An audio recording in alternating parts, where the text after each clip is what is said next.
Émilie était assise au bord de son canapé usé, fixant la boîte de lait maternisé vide sur la table basse encombrée. Le bourdonnement du vieux réfrigérateur emplissait le petit appartement. Un faible rappel de la fragilité de l'équilibre de sa vie. Sa fille, Lily, dormait dans la pièce voisine, son petit visage paisible. Inconsciente des luttes que sa mère menait quotidiennement. Avec les doigts tremblants, Émilie ouvrit son téléphone et tapa un texto désespéré à Claire. Sa meilleure amie. « Salut, tu peux me prêter un peu d'argent pour acheter du lait pour Lily ? Juste jusqu'à la fin. Je suis tellement désolé de te demander encore. » Son cœur se serra au moment d'appuyer sur « Envoyer ». Ce n'était pas la première fois qu'elle avait besoin d'aide.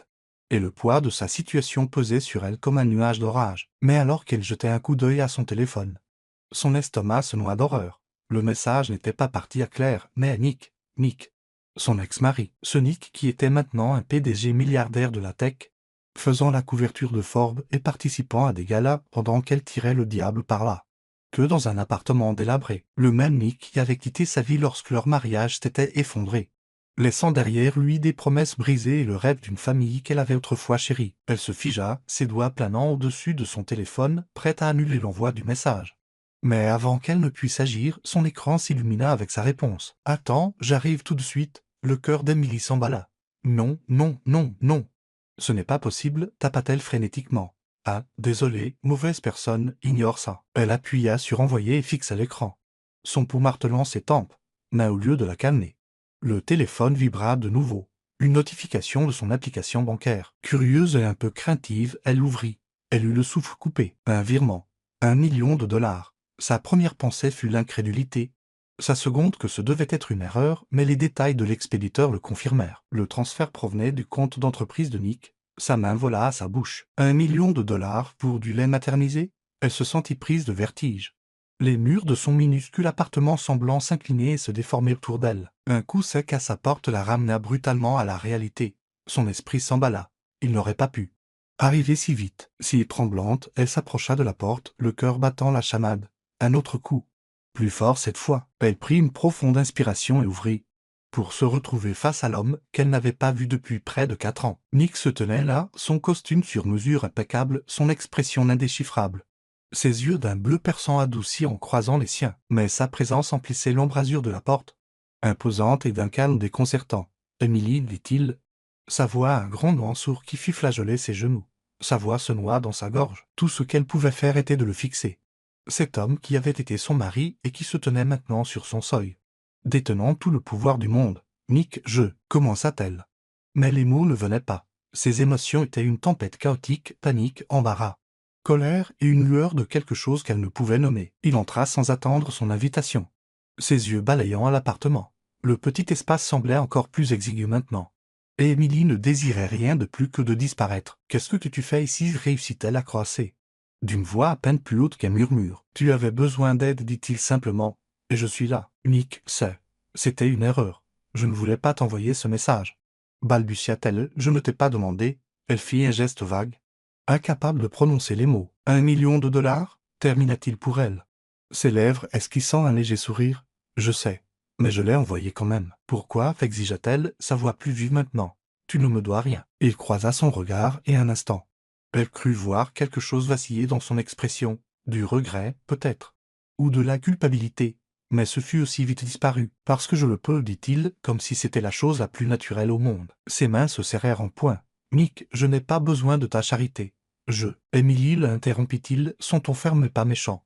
Tu as une fille dont tu dois t'occuper. Notre fille. » Ces mots la frappèrent comme un coup de tonnerre. Notre fille, elle ne s'attendait pas à ce qu'il dit ça. Il avait toujours été distant, détaché, et maintenant il était là, revendiquant une part dans une vie qu'il avait abandonnée. « Lily est ma responsabilité, dit-elle, la voix tremblante. Pas la tienne. » L'expression de Nick s'assombrit. « Elle est aussi la mienne, et je ne partirai pas cette fois. » Le souffle d'Émilie se coupa. Cette fois, que voulait-il dire par là? Avant qu'elle ne puisse répondre, une autre notification vibra sur son téléphone. Elle baissa les yeux et son sang se glaça. Ce n'était pas seulement $1 million. C'était une liste de virements l'un après l'autre, en succession rapide, pour un total de 5 millions. Elle leva les yeux vers lui, sa voix à peine un murmure. « Qu'est-ce que tu fais, Nick ?»« Je répare les choses, dit-il, le ton résolu, en commençant maintenant. » Mais alors qu'il prononçait ces mots, Émilie ne pouvait s'empêcher de sentir que sa générosité soudaine ne concernait pas seulement Lily. Ou elle. Il y avait autre chose qui le motivait, quelque chose qu'il ne lui disait pas. Et elle n'était pas sûre de vouloir le découvrir. Emily resta figée. Ses doigts tremblants planant au-dessus de son téléphone. La série de notifications bancaires là. Fixait, la narguant avec des chiffres trop grands pour être compris. 5 millions de dollars. Chaque virement portait le nom de Nick comme expéditeur. Et chacun semblait être un poil entraînant plus profondément en eau trouble. Nick s'appuya contre le bord du petit comptoir de sa cuisine, observant sa réaction. Il semblait étrangement calme, comme si c'était une situation quotidienne. Ses yeux bleus, toujours vifs et calculateurs, la fixaient maintenant avec une intensité qui lui donnait envie de se recroqueviller. « Emily, commença-t-il, sa voix brisant le silence, tu n'as pas à me regarder comme si je venais de te donner une bombe. » Elle releva brusquement la tête. Son expression un mélange d'incrédulité et de fureur. C'est exactement ce que c'est. Nick, une bombe, as-tu la moindre idée de ce que ça implique? Je ne peux pas accepter ça. Tu l'as déjà fait, dit-il, d'un ton froid mais ferme. L'argent est sur ton compte. C'est fait. Emily se leva d'un bond, arpentant le petit salon. Il ne s'agit pas de l'argent. Tu ne peux pas débarquer après toutes ces années, me jeter des millions à la figure et t'attendre à ce que tout, quoi, s'arrange par magie. Il se redressa, son attitude changeant alors qu'il comblait la distance entre eux. Je n'attends rien, Emily, mais je ne vais pas rester les bras croisés à te regarder te débattre. Surtout quand ça affecte Lily. À la mention de sa fille, Emily cessa d'arpenter la pièce, sa poitrine se serrant. Ne la mêle pas à ça. Tu n'as pas le droit de revenir dans nos vies comme si de rien n'était de prétendre que tu t'en soucies. Tu es parti, Nick. Tu nous as quittés. Pour la première fois, la façade assurée de Nick se fissura. Sa mâchoire se contracta et il expira lentement, comme s'il luttait avec quelque chose de lourd. « Je ne suis pas parti parce que je ne m'en souciais pas, dit-il, sa voix plus basse maintenant. Je suis parti parce que je pensais que c'était le seul moyen de te donner une chance d'être heureuse. » Emily le fixa, stupéfaite. « Heureuse? Tu penses qu'abandonner ta famille était la solution? Tu n'as pas le droit de réécrire l'histoire, Nick. » Son regard tomba sur le sol un instant avant de rencontrer à nouveau le sien. « Tu as raison, admit-il. J'ai fait des erreurs, mais je suis là maintenant et j'essaie de réparer les choses. » Elle voulait lui crier dessus, lui dire qu'aucune somme d'argent ne pourrait effacer le mal qu'il avait causé. Mais avant qu'elle ne puisse parler, un petit cri vint de la pièce voisine. Lily. L'instinct d'Emily prit le dessus. Elle frôla Nick sans un mot et disparut dans la chambre. La petite silhouette de sa fille bougeait sous les couvertures, ses joues roses de sommeil. Emily s'agenouilla près du lit, lissant les cheveux de Lily alors que la petite fille clignait des yeux ensommeillés vers elle. « Maman, » murmura Lily, la voix pâteuse. « Tout va bien, ma chérie, » chuchota Emily. « Rendors-toi. » Alors que les yeux de Lily se fermaient, Emily sentit une vague de culpabilité la submerger, malgré toute sa colère et sa fierté. La vérité était indéniable, elle avait besoin d'aide, mais elle acceptait de Nick. C'était comme ouvrir une porte qu'elle s'était battue si fort pour garder fermée. Quand elle retourna dans le salon, Nick était toujours là, les mains dans les poches, la regardant avec une expression indéchiffrable. Un instant, ils se contentèrent de se regarder, le poids des mots non dits pesant lourdement dans l'air. Finalement, Emily rompit le silence. « Qu'est-ce que tu veux, Nick, vraiment ?» Il hésita, sa mâchoire se contractant à nouveau. « Je veux faire partie de la vie de Lily, » dit-il, sa voix stable mais chargée d'émotion, et de la tienne, si tu me le permets. Son cœur se tordit à ces mots. C'était le genre de choses qu'elle avait autrefois rêvé d'entendre de sa part, mais maintenant, cela ressemblait à une proposition dangereuse. « Ce n'est pas à toi de décider, » dit-elle doucement. « Tu ne peux pas nous jeter de l'argent à la figure et t'attendre au pardon. » L'expression de Nick se durcit légèrement. Il ne s'agit pas de pardon. Il s'agit de responsabilité. J'ai gagné plus d'argent que je ne sais quoi en faire, Emily.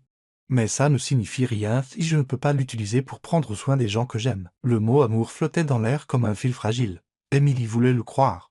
Mais les blessures qu'il avait laissées étaient encore à vif. « Je n'ai pas besoin que tu prennes soin de moi, » dit-elle fermement. « Je m'en suis très bien sortie toute seule. »« Vraiment ?» demanda-t-il, sa voix douce mais pointue. « Parce que le message que tu m'as envoyé dit le contraire. » Ses joues s'empourprèrent de colère et de honte. « C'était une erreur. Je voulais l'envoyer à Claire. Et si tu l'avais fait, la défia-t-il, aurait-elle pu te donner ce dont tu avais besoin? » Ce dont Lily avait besoin? La vérité la frappa comme un coup de poing dans le ventre. Claire l'aurait aidée, bien sûr. Mais elle joignait à peine les deux bouts elle-même. Emily avait été trop fière pour demander à quelqu'un d'autre, mais son désespoir l'avait trahi. Nick s'approcha, sa voix s'adoucissant. « Tu n'as pas à faire ça seule, Emily. Je ne demande rien en retour. Je veux juste aider. » Elle voulait le croire, elle voulait se décharger de ce poids, ne serait-ce que pour Lily. Mais la peur de le laisser revenir, de lui donner le pouvoir de la blesser à nouveau, était paralysante. Avant qu'elle ne puisse répondre, le téléphone de Nick vibra et le sortit de sa poche. Son expression s'assombrissant en lisant l'écran. « Qu'est-ce que c'est » demanda Emily, sa curiosité piquée malgré elle. Il hésita. Puis il lui montra le message. C'était le titre d'une alerte d'actualité, le mystérieux virement de 5 millions de dollars du magnat de la technique Dalton soulève des questions. Son sang se glaça. Ils savent déjà. Nick hocha la tête d'un air sombre. Une telle somme d'argent ne passe pas inaperçue. Les médias vont creuser. La panique lui serra la poitrine. Et ils me trouveront, réalisa-t-elle, ils trouveront Lily. L'expression de Nick s'adoucit. Mais il y avait une détermination d'acier dans ses yeux. Pas si je peux l'éviter. Je vais m'en occuper, Emily, je te le promets. Mais pendant qu'il parlait, Emily ne pouvait s'empêcher de sentir que ce n'était que le début d'une tempête qui allait bouleverser leur vie de manière imprévisible. Les mains d'Emily se serrèrent en point alors qu'elle fixait le titre sur le téléphone de Nick. Son esprit s'emballa, imaginant des journalistes envahissant son appartement. Le nom de Lily placardé dans les tabloïds, et ses murs de vie privée si soigneusement construits s'effondrant sous le poids de la richesse et de la notoriété de Nick. « C'est un désastre, murmura-t-elle. Pourquoi as-tu viré autant d'argent d'un coup ? Tu pensais que personne ne remarquerait ?» Nick glissa le téléphone dans sa poche. La mâchoire contractée. « Je ne pensais pas que ça aurait de l'importance. » dit-il. « Je n'allais laisser rien vous arriver, à toi ou à Lily. C'est ça qui compte. » Emily laissa échapper un rire amer. « Tu t'entends parler ? Tu viens de donner aux médias une arme à utiliser contre nous. Ils vont fouiller dans ma vie. Et dans celle de Lily aussi. Comment suis-je censé la protéger de ça ?» Les yeux de Nick s'adoucirent, mais sa voix resta ferme. « Tu n'es pas seule là-dedans. Emily. » Je m'assurai qu'il ne s'approche ni de l'une ni de l'autre. Elle secoua la tête. L'anxiété montant comme un raz de marée. « Tu ne comprends pas. Ils vont tout déformer. Je vais devenir une sorte d'histoire larmoyante sur la mère célibataire en difficulté. Et tu seras le milliardaire sauveur qui débarque pour sauver la situation. C'est ça que tu veux ?» Nick tressaillit à ces mots, mais avant qu'il ne puisse répondre, son téléphone à elle vibra. Elle l'attrapa sur la table, s'attendant à une autre alerte d'actualité ou, pire, un message de quelqu'un qui avait déjà vu le titre. Au lieu de cela, c'était clair. « Emily, ça va, tu as vu les infos, appelle-moi. » L'estomac d'Emily se serra. L'histoire se propageait déjà. Elle prit une inspiration tremblante et se tourna vers Nick. « Il faut que tu partes. » Ses sourcils se froncèrent. « Quoi ? Tu as fait assez de dégâts, dit-elle, la voix tremblante. « Je dois trouver comment arranger ça. »« Emily, ne fais pas ça, » plaida Nick en s'approchant. « Je peux aider. Laisse-moi aider. » Ses yeux brûlaient de larmes non versées alors qu'elle levait les yeux vers lui. « Tu ne comprends pas, Nick. Chaque fois que tu essaies d'aider, ça ne fait qu'empirer les choses. S'il te plaît, va-t'en. » Nick hésita, son expression conflictuelle. Un instant, elle pensa qu'il allait argumenter. Mais il hocha sèchement la tête. « D'accord, je pars. Mais ce n'est pas fini. » Sur ce, il se tourna et sortit, laissant Emily seule dans le silence étouffant de son appartement. Le lendemain matin, Emily se réveilla au son de son téléphone qui vibrait sans cesse. Elle grogna, se frottant les yeux, et attrapa l'appareil. L'écran était inondé de notifications, de textos, d'appels manqués et de mails. Son cœur se serra en ouvrant sa boîte de réception. La frénésie médiatique avait commencé. Un mail se démarquait des autres. Son objet indiquant « Demande interview exclusive, votre version de l'histoire ». L'estomac d'Emily se noua en parcourant le message, qui promettait un paiement généreux en échange de ses confidences sur son passé avec Nick. Ses pensées furent interrompues par une autre vibration. Un texto d'un numéro inconnu. « Je suis dehors. Il faut qu'on parle. » Le souffle d'Emily se coupa. Elle jeta un coup d'œil à travers le rideau et aperçut un SUV noir garé au bord du trottoir. Son pouls s'accéléra lorsque la portière du conducteur s'ouvrit et que Nick en sortit. Son téléphone à la main. Elle ouvrit la porte brusquement avant qu'il ne puisse frapper. « Je t'ai dit de me laisser. » « Tranquille, dit-elle, la voix vive. » Nick croisa son regard. Son expression calme et déterminée. « Je ne suis pas venu pour me disputer. Nous avons un problème. »« Tu crois ?» lança-t-elle en croisant les bras. « Je reçois des demandes d'interview. »« Nick, ma vie se transforme en cirque à cause de toi. Ce ne sont pas seulement les médias, dit-il, d'un ton grave. Il y a autre chose. » Son front se plissa. « De quoi tu parles ?» Nick jeta un coup d'œil par-dessus son épaule, comme pour s'assurer qu'il n'était pas observé. Avant d'entrer, il lui tendit son téléphone, qui affichait un mail d'un expéditeur inconnu. « Vous avez fait beaucoup de bruit, monsieur Dalton. Si vous voulez que cela reste discret, vous paierez. Sinon, le monde entier apprendra vos vilains petits secrets. » L'estomac d'Emily se noua. « C'est du chantage ?» Nick hocha la tête. Il menace de divulguer des détails sur le virement et sur Lily. Ses genoux la lâchèrent et elle s'effondra sur le canapé. « Oh mon Dieu, j'ai déjà contacté mon équipe de sécurité, dit Nick. La voix assurée. Nous traquons l'expéditeur. Les traquer, répéta-t-elle. La voix montant. Et s'ils rendent tout public avant que vous ne les trouviez? Et s'ils font du mal à Lily? Ils ne le feront pas, dit fermement Nick. Je ne laisserai pas ça arriver. Emily enfouit son visage dans ses mains. Le poids de tout cela l'écrasant. C'est trop. Je ne peux pas faire ça. Nick, je ne peux pas mener cette bataille. Tu n'auras pas à le faire, dit-il en s'asseyant à côté d'elle. Je vais m'en occuper. Elle leva les yeux vers lui, ses yeux remplis de doute. Pourquoi fais-tu ça? Pourquoi maintenant? Nick hésita, sa mâchoire se contractant. Parce que je te le dois. Dit-il finalement. Je le dois à Lily. Et parce que partir a été la plus grande erreur de ma vie. Ces mots flottaient dans l'air, lourds d'émotion. Emily voulait le croire. Mais une partie d'elle s'accrochait encore à la douleur qu'il avait causée. Avant qu'elle ne puisse répondre, le téléphone de Nick vibra à nouveau. Il jeta un coup d'œil à l'écran. Son expression s'assombrissant. Ils ont envoyé un autre message. Emily se pencha plus près alors qu'il ouvrait le mail. Cette fois, il contenait une photo. Une d'elle et Lily marchant vers le parc la semaine précédente. La légende lisait « Le temps ». Presse. La peur lui serra la poitrine. Il nous surveille. Les yeux de Nick se durcirent. Pas pour longtemps. Au cours des jours suivants, Emily se retrouva emportée dans le monde de Nick. Un monde d'enquêteurs privés, d'experts en cybersécurité et de surveillance constante. Malgré sa résistance, elle ne pouvait nier le soulagement de savoir que quelqu'un la protégeait.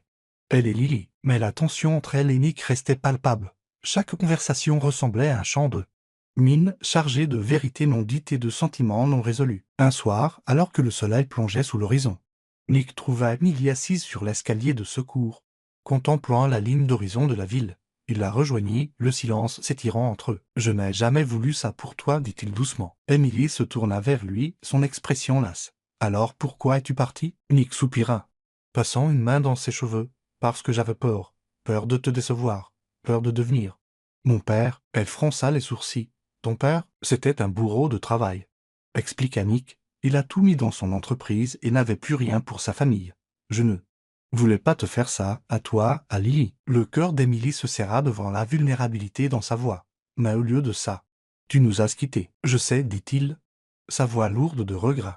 Et je passerai le reste de ma vie à essayer de me faire pardonner. Un instant, aucun d'eux ne parla. Puis Emily dit doucement, il ne s'agit pas seulement de l'argent. Nick, il s'agit de confiance. Et en ce moment, je ne sais pas si je peux te faire confiance. Nick hocha la tête, son expression peinée. Alors laisse-moi la mériter. Mais alors qu'il était assis là, l'obscurité de la ville s'installant, Emily ne pouvait s'empêcher de sentir que la tempête n'était pas terminée. Au contraire, elle ne faisait que commencer. Les demandes de chantage s'intensifièrent au cours des jours suivants. Les mails arrivaient plus vite, chacun plus menaçant que le précédent. Des photos d'Emily et Lily dans leur appartement, sur le terrain de jeu, même devant son lieu de travail, apparaissaient avec une régularité glaçante. Quiconque était derrière cela en savait beaucoup trop sur sa vie. Les nerfs d'Emily étaient à vif. Chaque fois que Lily courait un peu trop loin devant elle sur le trottoir, le cœur d'Emily se serrait de panique. Elle pouvait à peine se concentrer au travail, sursautant à chaque vibration de son téléphone. Elle détestait la façon dont sa vie avait échappé à tout contrôle. Et à quel point elle dépendait maintenant de Nick. Nick, quant à lui, était implacable. Il travaillait tard dans la nuit avec son équipe de sécurité, épluchant les pistes et essayant de retrouver le maître chanteur. Chaque fois qu'Emily le voyait au téléphone, le visage durait intense. Elle ressentait un pincement de quelque chose qu'elle ne pouvait nommer. De la gratitude, peut-être, mêlée au reste de l'amour qu'elle avait 0 millions 100 000 ressenti pour lui. Un soir, alors qu'Emily était assise à la table de la cuisine, essayant de se distraire avec une tasse de thé, Nick entra, l'air sombre. « On a une piste, » dit-il. Emily posa sa tasse. « Quel genre de piste? Mon équipe a retracé les mails jusqu'à un compte prépayé. Il pense que c'est lié à quelqu'un avec qui je faisais des affaires, un type nommé Carter Gide. » Elle fronça les sourcils. « Qu'est-ce qu'il nous veut ?» Nick hésita. « Il m'en veut.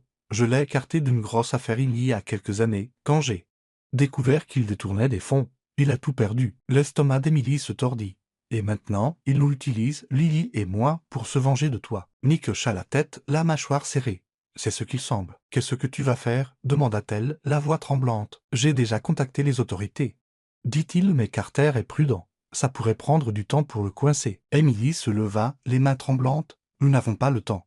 Nick, il nous surveille, il sait tout de nos vies. Et s'il... » Nick tendit la main et prit les siennes. « Emily, écoute-moi. Je ne laisserai rien vous arriver. À toi ou à Lily.